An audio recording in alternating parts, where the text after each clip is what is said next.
కట్ల సీదుల్లా బతుకుతున్నాం ఈ చిన్న గుడిసెలలో కంటోలు బియ్యమే తింటూ ఉన్నాం మన ఎల్లలేదోరయ్యా కష్టాల్లో తోడున్న అందరికీ నా ఒళ్ళని కనిపిస్తలేనమ్మ కొందరికి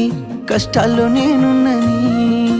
నా ఒళ్ళు నీ ఒళ్ళు ఏమున్నది అన్ని కాగితాల బంధాలు అవి కాగితాలే జీవితాలనుకొని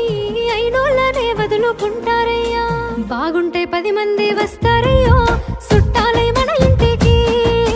లేకుంటే వదిలేసి పోతారయ్యో అయినోళ్ళే ముమ్మాటికి చూస్తున్న చుట్టంత కళ్ళతోని జరిగేది నాటకమే నా ఒళ్ళు మా ఒళ్ళు అనిపించేది చేత చెల్లేటి కాగితమే